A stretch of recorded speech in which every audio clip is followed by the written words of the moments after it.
Muy bien, continuamos en el libro de Daniel. Y pues ya hemos visto ya en este capítulo 2 la famosa profecía de la estatua del rey Nabucodonosor, que Daniel acaba interpretando después de orar con sus tres amigos. Dios le da la respuesta y Dios le interpreta a Daniel para que le diga al rey Nabucodonosor el significado de la cabeza, de los pechos, el vientre y las piernas de hierro y los pies de la mezcla de hierro con barro de esa estatua, donde encontramos completamente en esa estatua el espíritu del anticristo. Ha estado en el imperio babilónico, en el imperio griego, en el imperio medo-persa, en el imperio romano, y estará finalmente convirtiéndose en 10 naciones en lo que termina la estatua, la piedra que es Jesucristo golpeando los pies de la estatua. Cuando venga Jesús se derriba toda la estatua, dándonos a entender que las naciones que formaron estos imperios son las naciones que van a formar el imperio del anticristo. Ahora vayamos al capítulo 7, nos saltamos al capítulo 7, que es la segunda visión o la segunda profecía en este maravilloso libro. Aquí en el capítulo 7, esta estatua o estos 7 imperios ahora son retratados y son enseñados a nosotros como 4 bestias.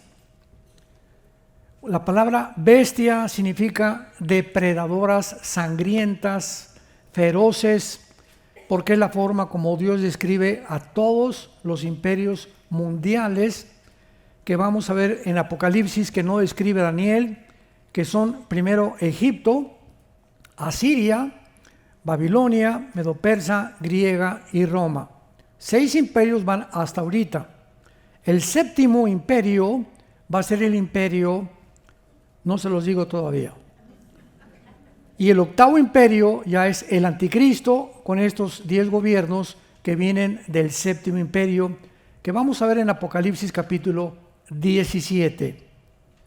Entonces, ¿por qué Dios retrata ya en el capítulo 7 a estos imperios como bestias? Porque todos los gobiernos, todos los imperios, todos los reyes, podríamos decir en un 90%. Yo creo que ahorita estamos en el siglo XXI en un 98%. Porque si alguien me preguntara a qué presidentes o a qué gobernantes de las naciones en el mundo podríamos nosotros reconocer que están viviendo para el pueblo, 3 o 4. Y podríamos mencionar a El Salvador, podríamos mencionar a Argentina, podríamos mencionar a Hungría o a Paraguay y Uruguay. Fuera de eso no me viene a la memoria más gobernantes que realmente estén viviendo para el pueblo, para bendecir al pueblo. Porque la mayor parte de los gobiernos, dice la Biblia, que se enseñorean los gobernantes de las naciones. A Mateo capítulo 20, los gobernantes de las naciones se enseñorean. Todos tienen la tendencia de controlarnos. Ahora, desde el siglo pasado, que se puso como experimento el gobierno del comunismo, marxismo comunista y la dialéctica materialista, de la cual yo formé parte antes de convertirme. Yo fui ateo antes de convertirme. Yo estaba convencido de que el marxismo, el leninismo y la dialéctica materialista, Federico Engels, etcétera, etcétera, con el libro El Capital, era la respuesta para una sociedad mejor. Y como todos los jóvenes, ¿verdad?, que son idealistas, quería una revolución armada. Estuve a punto de irme a Cuba para entrenar porque quería regresar a México y hacer una revolución para que ese gobierno lo derribáramos, porque necesitamos un gobierno honesto, libre y realmente que ame al pueblo, cosa que hasta que Jesucristo venga no habrá. Entonces, cuando venimos a la Biblia, podemos comprender la razón de por cual una persona, cuando es elevada, Cuando una persona se sienta en una silla como rey, como gobernante, algo le sucede que se enferma. El poder enferma. El poder corrompe y el poder completo corrompe completamente. Una artista de cine que es Miss no sé qué y que la suben y echa películas y todo, cuando sube allá arriba se descompone esa mujer. Cuando un atleta sube a la fama se descompone. La excepción es Messi.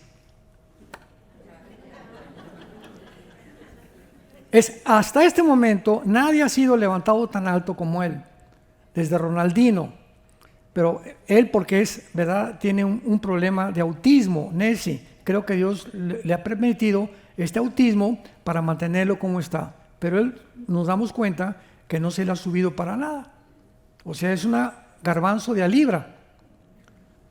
Lo comparamos con Cristiano Ronaldo, con Mbappé y con otros futbolistas, ¿verdad?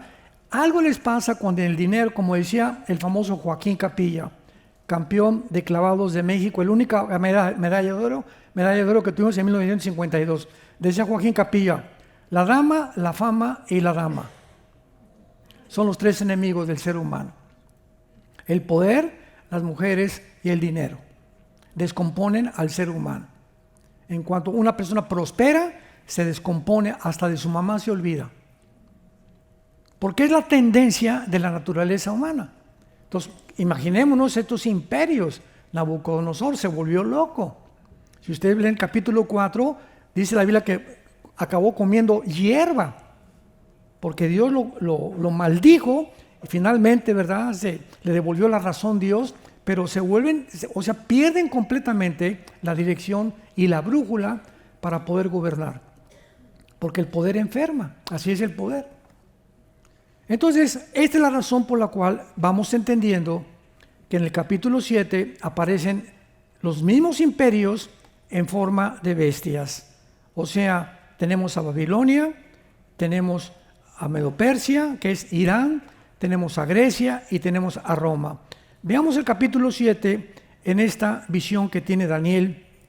Dijo el versículo 2, miraba yo en mi visión de noche, he aquí los 4 vientos. A los que les interese, en tu Biblia, a la palabra viento, ponle la palabra R-U-A-C-H, que se pronuncia Roach, pero en el hebreo es Roach. La CH en el hebreo es como J, Roach, que significa espíritu. La palabra espíritu en hebreo es Roach, Roach al-Kadesh o al-Mashiach, ¿verdad?, el Espíritu Santo. Entonces, cuando dice los 4 vientos, eran 4 espíritus en el cielo que combatían en el gran mar. El gran mar es el mar Mediterráneo, porque Daniel se encontraba en Babilonia junto al mar Mediterráneo. Entonces Daniel ve una visión donde 4 espíritus, que aquí se traducen vientos, combatían. Los vientos no combaten. Nos damos cuenta, ¿verdad?, que es algo mucho más profundo. Y vamos a ver que son estos 4 imperios que van a tratar de apoderarse del mundo al final de los tiempos en el que tú y yo estamos viviendo.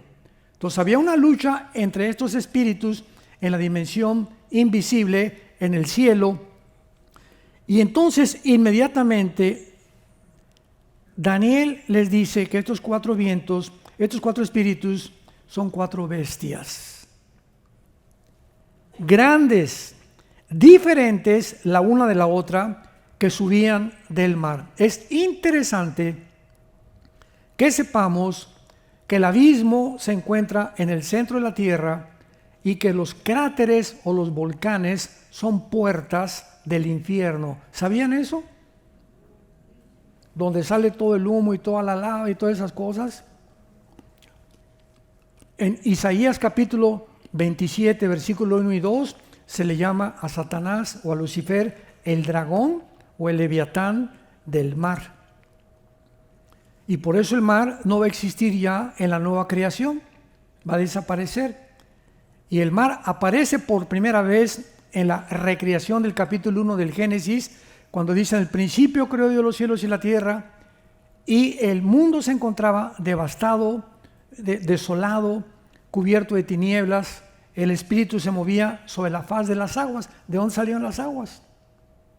¿Por qué del versículo 1 al versículo 2 de Génesis aparece el mundo inundado completamente de aguas? Así no creó Dios el mundo, no lo creó cubierto de aguas, no lo cubrió desolado. Algo pasó entre el versículo 1 y el versículo 2, que fue la rebelión de los ángeles, que fueron creados antes que nosotros. Job capítulo 38, versículo 4 al 7. Ahí estaban los ángeles cuando Dios medía la tierra, estaban alegrándose con Dios de cómo la tierra, Dios le daba una vuelta para que en 24 horas girara sin pararse. Hasta ahorita no se ha parado, para que se trasladara en 365 días alrededor del sol. Hasta ahorita no ha dejado esta velocidad, y para que todo estuviera a la distancia del sol a la tierra, la distancia de la atmósfera a la tierra, el espacio sideral y el tercer cielo, todo estaba diseñado por el arquitecto eterno. Y dice Job 38 que los ángeles se maravillaban, y los hijos de Dios, que son los ángeles, de lo que hacía Dios. Entonces, todo tiene en la Biblia un significado, y cuando nos adentramos a descubrirlo, nos sorprendemos de las maravillas, porque todo está encriptado. La Biblia tiene cientos de misterios. La palabra musterión significa que no está revelado a la mente normal del ser humano. 1 Corintios 2, del 10 en adelante. El hombre natural, que es el que no tiene al Espíritu Santo, viene a la Biblia y choca. Oye, aquí hay mucha sangre, y aquí no, esas guerras, y por qué Dios manda a matar a los cananitas. Chocan, aunque sea la persona con 5 doctorados, PhD, y maestro en filosofía y letras, y puede ser científico, y puede ser químico. No pueden entrar a la mente de Dios, porque este libro se explica por alguien que tienes que recibir antes en tu vida, para que el Espíritu Santo te abra las páginas de la Biblia a la calabaza que tienes aquí. Dios escondió las cosas más profundas de los sabios y los entendidos, y se las reveló a los niños, para enloquecer la sabiduría de los sabios. 1 Corintios 1, 21 en adelante. Porque lo necio de Dios es más sabio que los hombres. Este pasaje de 1 Corintios 1 fue el que yo consideré para convertirme. Yo tenía 1000 preguntas con Dios, y por qué esto, y por qué aquel, que lo escribí en mi libro, Dios y la existencia del mal. Creo que ya se acabó. Pero ahí volqué todos estos pensamientos y entendí que lo que para mí parece necio, lo que yo no entiendo, ¿cómo puedo entenderlo si soy un ratoncito, menso, tonto, con la gran inmensidad del pensamiento de Dios? Es como un niño de 5 años preguntándole a Alberto Einstein: oye, ¿qué significa E igual a mc al cuadrado? La famosa fórmula de la teoría de la relatividad, la energía por la velocidad de la luz. ¿Qué le contesta a Einstein? Mira, chamaco menso, aunque te lo explicara, no lo vas a entender, porque tu cerebro no está desarrollado. Vas a tener que crecer a los 10 años, a los 15, a los 20, a través a los 25, 30. Cuando ya desarrolles y tengas más información, vas a entender las ecuaciones científicas que están consideradas en la física cuántica. Pero aunque te lo enseñe, no te lo puedo explicar. Así, cuando una persona viene a la Biblia sin el Espíritu Santo, es un bebé, y quiere entender a Dios cuando su mente espiritualmente está muerta, porque son cosas espirituales. Entonces Daniel ve 4 bestias diferentes unas de la otra, y la primera era como un león, y los que tengan la Biblia, pónganle Babilonia. Esta es Babilonia. El león representa a Babilonia. La segunda, versículo 5, un oso. El oso es Irán, y ahí lo explica cada versículo por qué. El tercero es un leopardo, que es muy importante, que es Grecia, que es el tercer imperio que vimos. Las 4 cabezas del leopardo son las 4 divisiones del imperio griego. Y la cuarta bestia no tiene nombre. El Espíritu Santo no encontró ningún nombre de ninguna bestia depredadora para calificar la cuarta bestia. Imaginemos nada más este cuarto imperio, que vamos a ver quién es, que dice la Biblia, vi la cuarta bestia, versículo 7. Lo único que se dice es que era espantosa, terrible, en gran manera fuerte, con dientes grandes de hierro, devoraba y desmenuzaba las obras, y era muy diferente de las otras bestias que vi de ella, y tenía 10 cuernos. La palabra diferente es la palabra Shainá en el hebreo, que significa de otra característica o fuera de lo natural. ¿Qué significa esto? Que este cuarto imperio no va a ser igual a los demás, va a ser un imperio sobrenatural, fuera de lo común. Nunca ha existido en la historia un imperio como este que va a derivar en la persona del anticristo. Shainá, un imperio fuera de lo común, un imperio sobrenatural, un imperio que traspasa la capacidad política y todo lo que actualmente los gobernantes están buscando. Y de ese imperio, dice la Biblia, tenía 10 cuernos.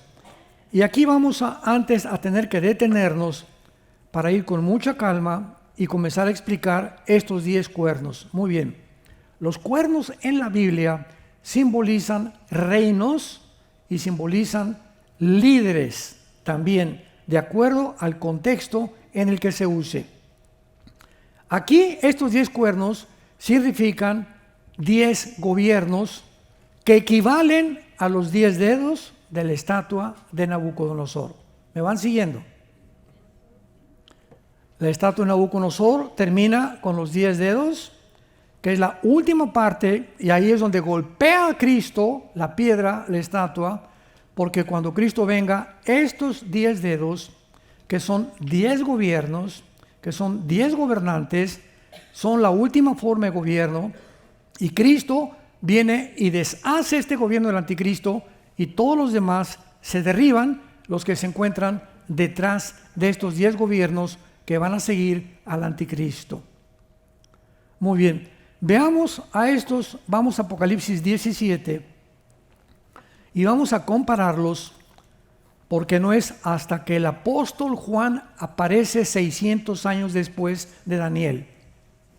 600 años después de Daniel, más o menos como 80 años después de que muere Cristo, el Espíritu Santo se rapta al apóstol Juan y se lo lleva al cielo.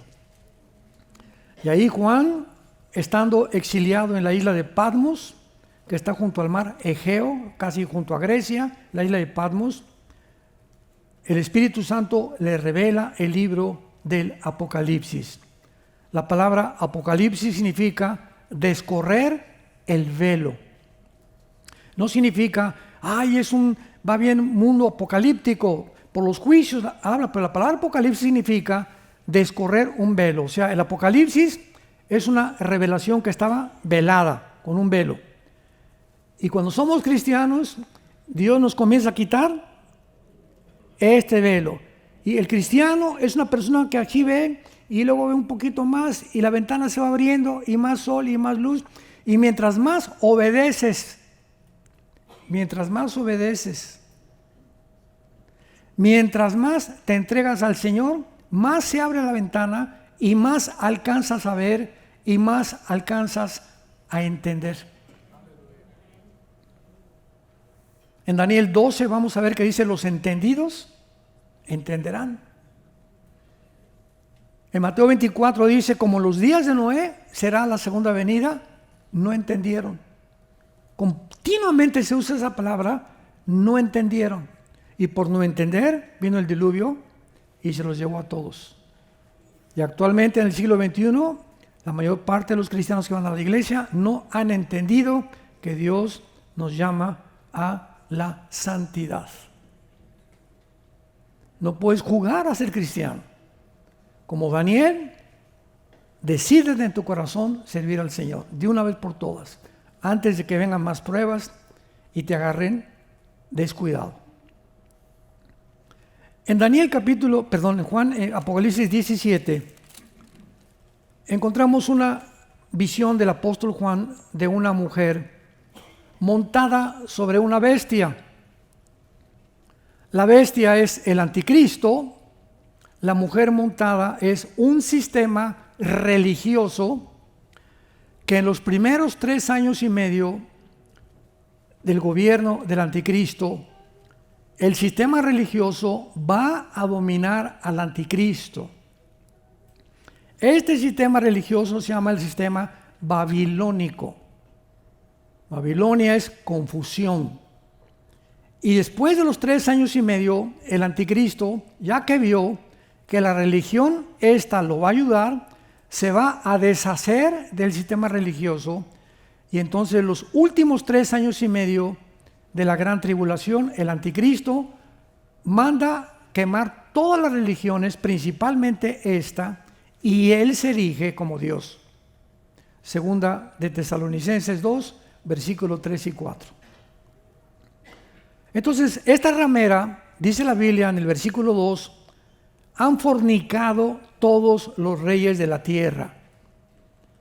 Los moradores se han embriagado con el vino de su fornicación. O sea, este sistema religioso es un sistema que, de acuerdo a la Biblia, que fue escrita hace 2000 años, la mayor parte de los gobernantes, de alguna manera se embriagaron, se emborracharon con sus doctrinas. Y no ha habido más que un solo sistema religioso que haya gobernado a Europa durante 18 siglos más que el Vaticano. Más que el Vaticano.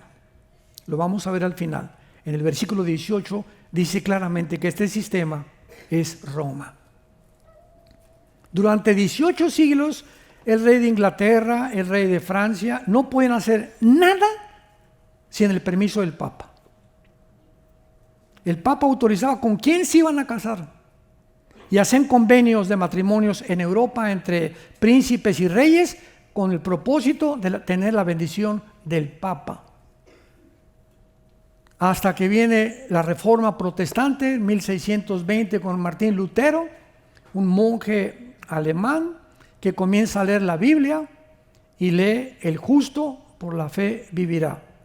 Y descubre que no hay cosa para misas a santos, ni tampoco sacrificios, ni tampoco San Bartolomé de las Casas, ni Santa Rita, ni a Santa Abraham, ni nadie más que Jesús, el camino y el único mediador.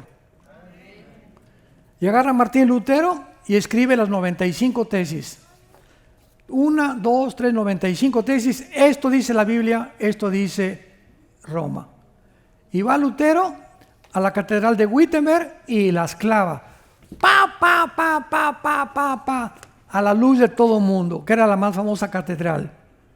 Y cuando el Papa se entera de que Lutero lo está retando, manden a agarrar a ese hombre por acá y tráiganmelo vivo o muerto al Vaticano.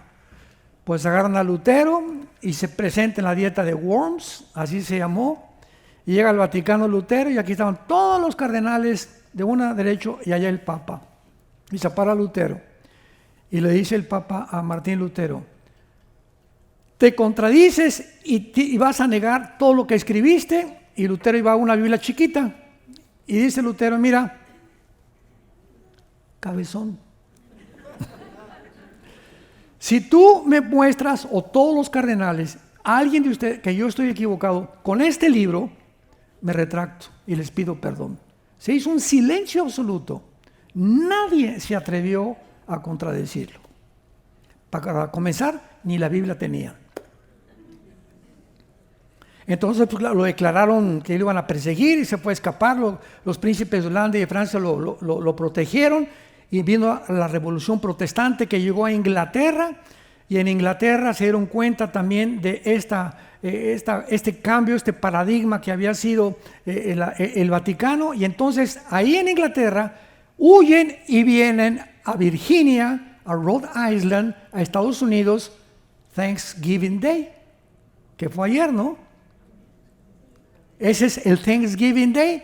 Cuando llegaron los peregrinos de Europa huyendo de la persecución del Vaticano y llegaron aquí con este libro, y con este libro se fundó y se estableció el gobierno de Estados Unidos. Y por eso se llama Thanksgiving Day. Le dan gracias a estos peregrinos que llegaron a este país a traer la palabra de Dios. Y este país se convirtió durante muchos años, durante siglos, en el propagador más grande en el mundo del Evangelio. La mayor parte de las iglesias en México, en El Salvador, en Ecuador, en Nicaragua, en Sudamérica, el 80% de las iglesias en Latinoamérica se han hecho con dinero de los misioneros norteamericanos. Y lo mismo en España y en muchas áreas de Europa. Así que hay muchísimo que tenemos que darle gracias a este país todavía. Entonces, estas 4 bestias que representan a estos 4 imperios, que fueron los que acabamos de ver en la estatua de Nabucodonosor, vemos claramente en el capítulo 17 de Apocalipsis que se representan bajo un sistema religioso que vamos a ver más adelante, que se le llama Babilonia la Grande. Versículo 5, la madre de las rameras y de las abominaciones de la tierra. Lo que les voy a decir les va a sorprender.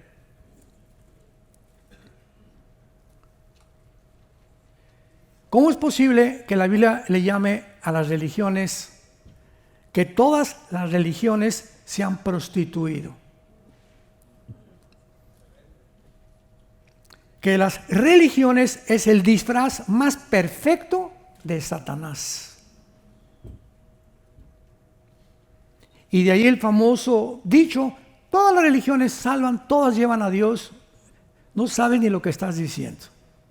El hinduismo tiene 6 millones de dioses. El Islam tiene Alá con sueños epilépticos que tuvo Mahoma. El budismo es ateo. ¿Qué? El budismo es una religión atea, no creen en Dios. Gautama Buda no creía en Dios. Él salió del palacio como un príncipe a buscar el propósito del sufrimiento, pero acabó en McDonald's. Mahatma Gandhi, ¿verdad? Fue un gran hombre en la India que impidió que los ingleses acabaran con la India a través del pacifismo, pero todas las religiones, ninguna de las religiones puede decir realmente que llevan a Dios, y todas tienen el mismo común denominador. Todas las religiones, sin ninguna excepción, enseñan que para ir a Dios tienes que hacer algo. O portarte bien, o viernes primero, o ir a misa, o peregrinaciones, o el Ramadán, el Islam, o irte de rodillas en la villa en México. Todos enseñan, haz algo, haz sacrificios, da dinero a los pobres para que Dios esté contento contigo. Y viene Jesucristo y dice, no hagan nada. Yo lo he hecho todo. El cristianismo no es una religión. Es una relación personal, viva, dinámica, orgánica con alguien que vive. Entonces, todas las religiones de alguna manera han engañado, han sido usadas por el diablo para engañar a la humanidad, que están bien, que estén tranquilos. Pórtate bien, ya de vez en cuando dinero por aquí, por allá, y nos vemos en el cielo. Son personas sinceras, pero sinceramente equivocadas. Pero ya en el versículo 7, Juan está muy preocupado porque eso de Babilonia y la mujer prostituta y la bestia, y Juan dice, ya, espérame tantito, ¿por qué estás tan asombrado?, le pregunta el ángel. Y entonces el ángel comprende la confusión de Juan. No entendía ni papa, como ahorita muchos de ustedes, hasta que no lo veamos, porque la Biblia se interpreta por sí misma y veamos la explicación que el Espíritu Santo nos da de todas estas visiones, porque nadie puede interpretar la Biblia más que la misma Biblia. Entonces el ángel le dice, ¿por qué te asombras? Versículo 7, yo te diré el misterio de la mujer, él nos los va a enseñar, y de la bestia que la trae, la cual tiene 7 cabezas y los 10 cuernos. El anticristo es retratado con 7 cabezas, que son los 7 imperios que han surgido en el mundo desde Egipto. Los 7 imperios y los 10 cuernos representan la última forma de gobierno mundial del anticristo, como lo vamos a ver. Ahora pongan mucha atención y suban la parabólica. Versículo 8. La bestia que has visto era, no es y está para subir al del abismo. O sea, la bestia es el anticristo. Dice la Biblia que la bestia era, o sea, que ya existía antes. El espíritu que va a poseer el anticristo se encuentra ahorita detenido por Dios hasta que el anticristo nazca y se manifieste al mundo. Este espíritu va a ser el avatar. El anticristo va a ser el avatar de este espíritu que lo va a poseer, que es el mismo Satanás.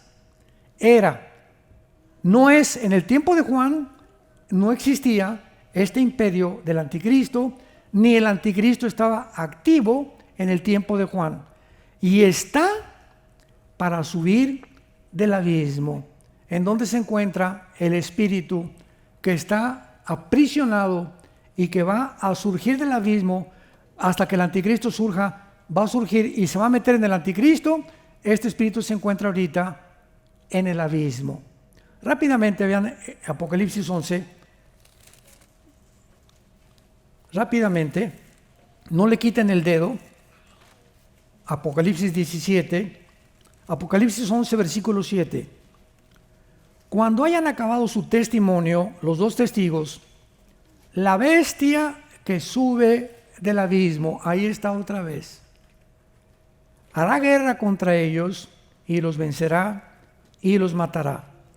Sus cadáveres estarán en la plaza de la grande ciudad, que es Jerusalén, que en sentido espiritual se llama Sodoma y Egipto, donde Cristo fue crucificado.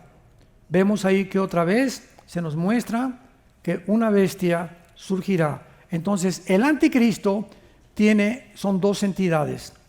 Va a ser un ser humano nacido de mujer. Tiene que ser un ser humano, no es una máquina, no es un sistema de gobierno, no es una computadora, porque una computadora y un sistema de gobierno no pueden ser lanzados al lago de fuego. Y en Apocalipsis 20 se nos muestra que el anticristo y el falso profeta van a ser lanzados al lago de fuego. Entonces tiene que ser un ser humano. Dios no va a lanzar al lago de fuego una computadora o un sistema. Entonces el anticristo es un hombre poseído por una entidad espiritual que se llaman principados, que los vamos a ver en Daniel 10, principados satánicos, que está en el abismo. Y este principado satánico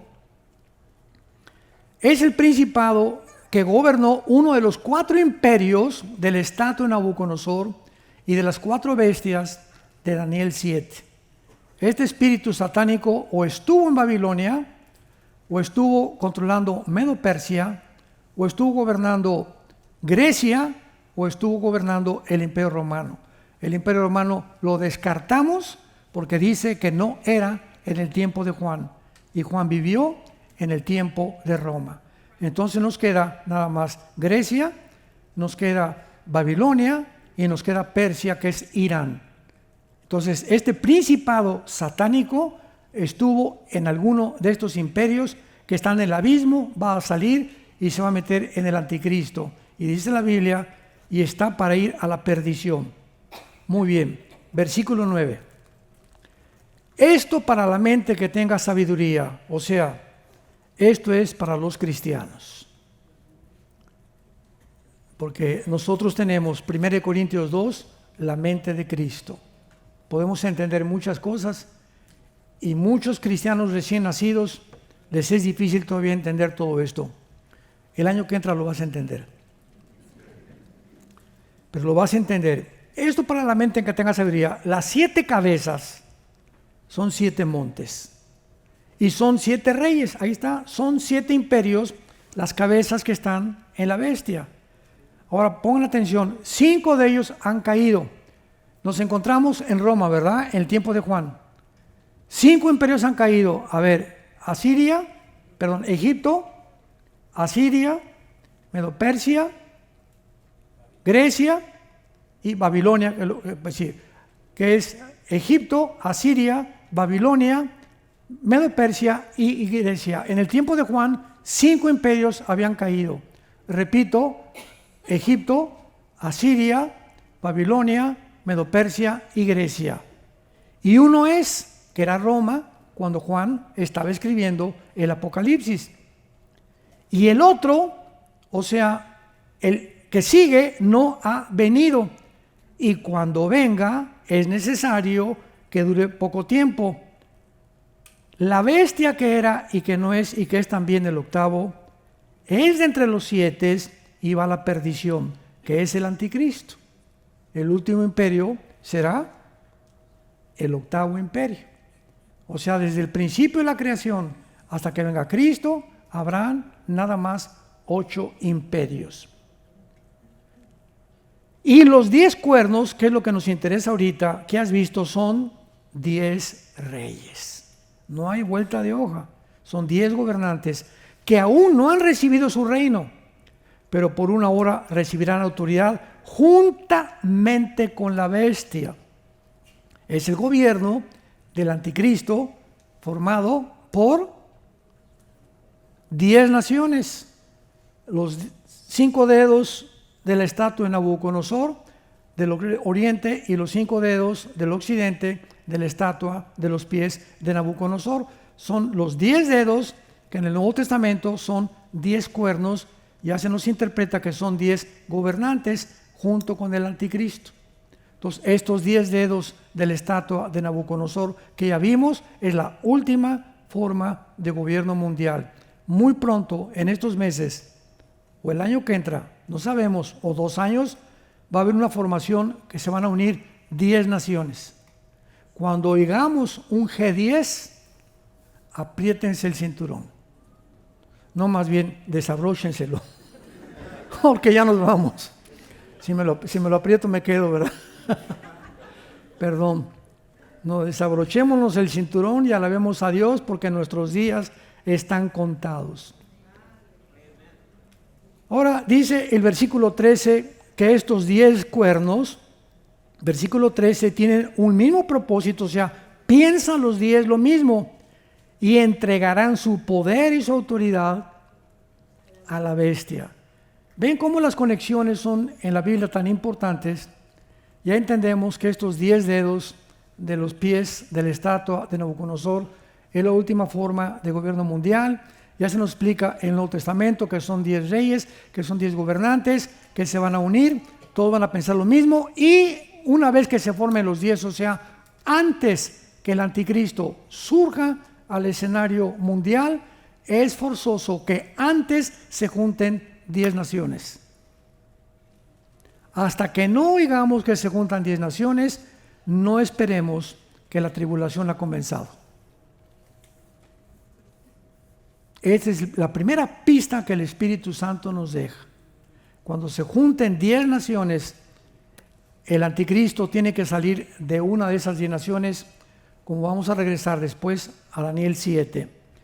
Y entregarán su poder a la bestia, pelearán contra el Cordero y el Cordero los vencerá. O sea, es la última forma de gobierno que el anticristo viene a destruir, porque él es Señor de señores, etcétera, etcétera. Luego dice el versículo 16, vean, y estos 10 cuernos aborrecerán a la ramera, la dejarán desolada y desnuda, devorarán sus carnes y la quemarán con fuego.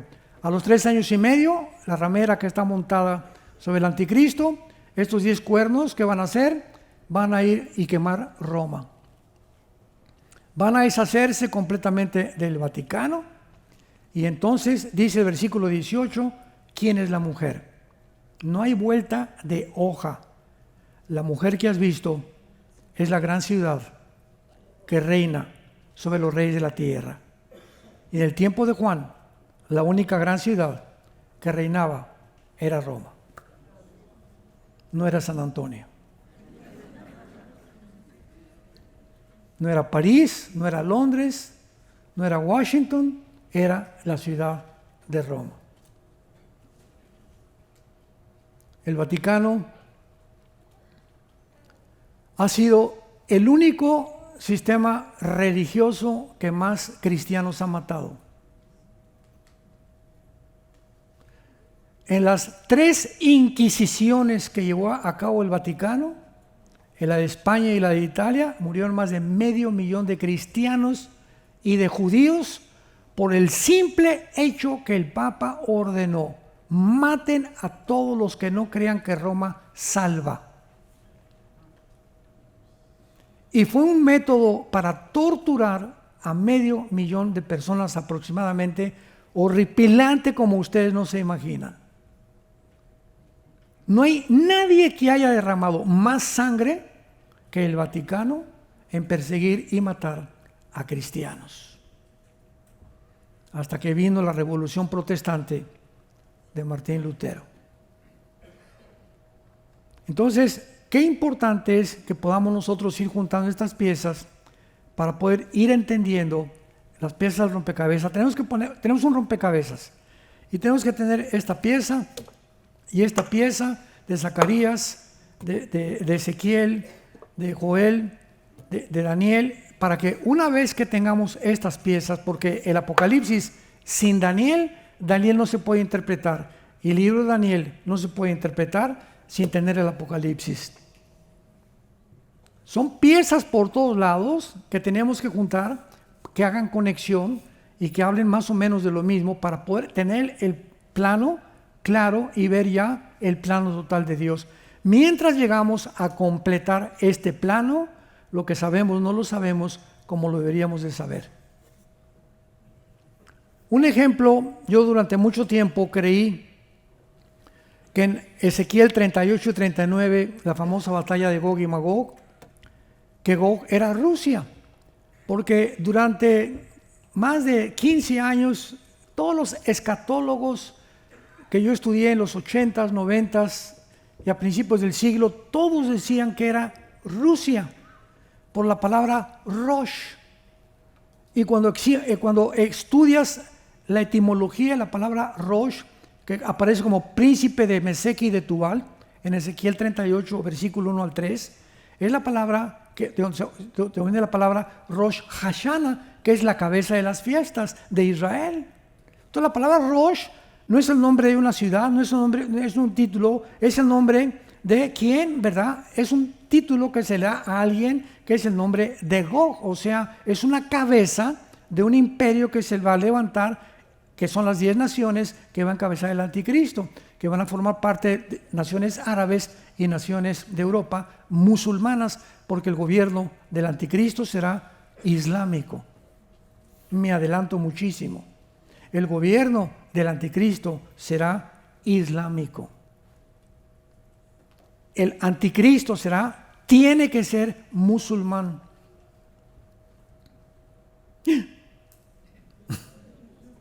No va a ser azteca ni maya. Va a ser musulmán. ¿Por qué musulmán? Síganme con cuidado. Cuando el anticristo aparezca, Israel tiene que estar en un hoyo, abandonada por Estados Unidos. Se va a encontrar Israel pidiendo, como ahogándose en el mar: me ahogo, lánceme un salvavidas, help, ayuda. Y los únicos que van a ayudar a Israel son los árabes.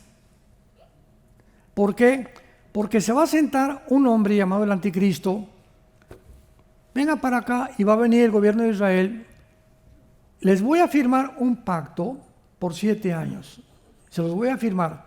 Les voy a prometer, este hombre les va a decir al gobierno de Israel, que en 7 años los musulmanes y los árabes no los van a tocar.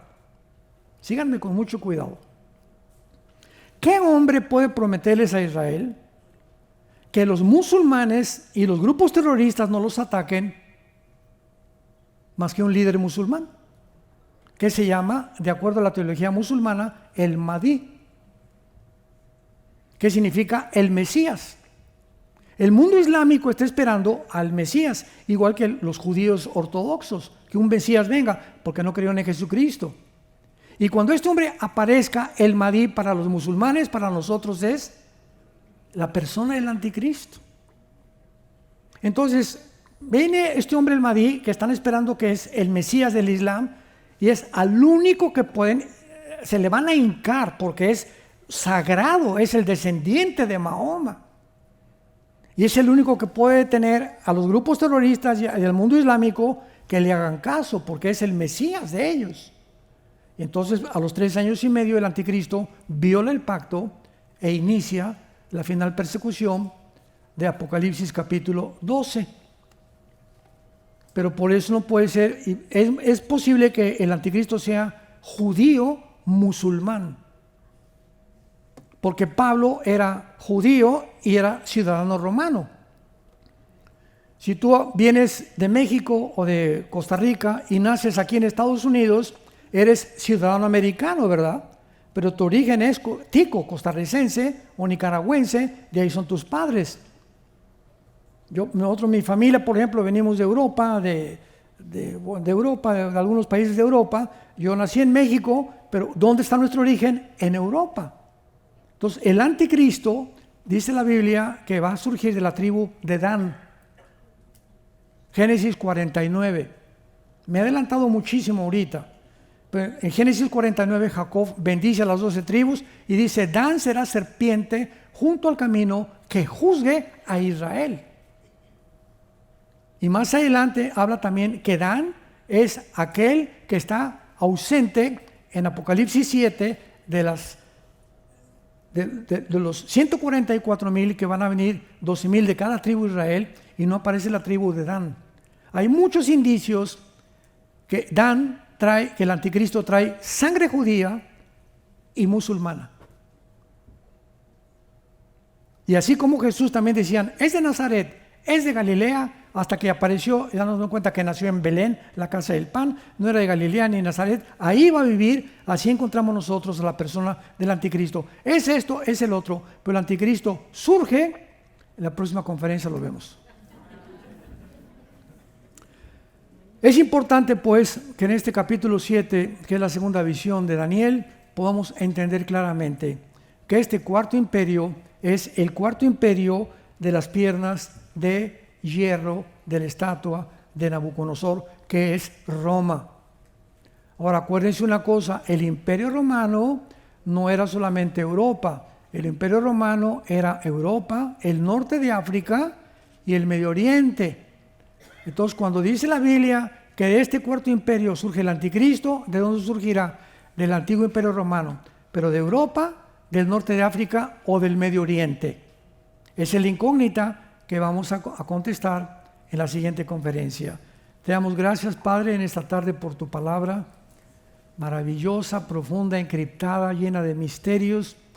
Gracias, Espíritu Santo, por revelarnos estos misterios y estas verdades tan importantes para alumbrar nuestro camino, para que sepamos que tenemos una esperanza segura como una ancla firme de nuestra alma. Te pido, Padre, que en esta hora todos tus hijos y tus hijas que te están escuchando, les des y les concedas un espíritu de revelación en tu conocimiento.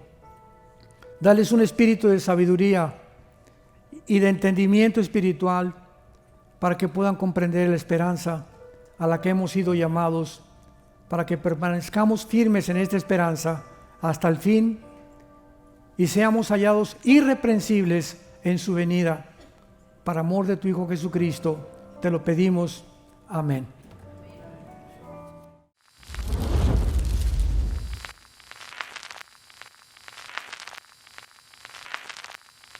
Hola, ¿qué tal? Me da mucho gusto saludarles y quisiera simplemente comunicarles que gracias a todos ustedes a través de todas las naciones del mundo que aman la palabra de Dios y que realmente están interesados en que nosotros como organización Vida Nueva para el Mundo y Armando Alducin Ministries continuemos predicando el Evangelio de la Gracia de Jesucristo y que podamos nosotros continuar haciéndolo gracias a sus donaciones. Este año cumplimos 46 años de ministerio, 46 años donde hemos predicado Hemos enseñado, hemos tenido seminarios y de diferentes formas de estudios bíblicos alrededor del mundo y hemos pensado y considerado de una forma fiel el Evangelio de la sana doctrina de Jesucristo. Nosotros, con todas estas donaciones, tenemos que sostener pastores, misioneros, obras, equipos de televisión y aún continuamos buscando la manera de poder elevar este ministerio. Hasta este momento quiero que ustedes estén enterados que no tenemos una sola propiedad como organización y así hemos trabajado durante 46 años porque le damos la importancia a la evangelización, a las misiones y también a los hombres de Dios para levantar más pastores. Le damos las gracias y que pueda Dios con su gracia tocar sus corazones y que puedan ustedes invertir en un terreno donde es fructífero, porque creemos que ha producido bastante buen fruto para la gloria de Dios. Gracias, muchas gracias por sus aportaciones y por las donaciones que sabemos ustedes continuarán haciendo para que podamos continuar siendo fieles en la predicación del Evangelio de la gracia de Dios. Que Dios les bendiga.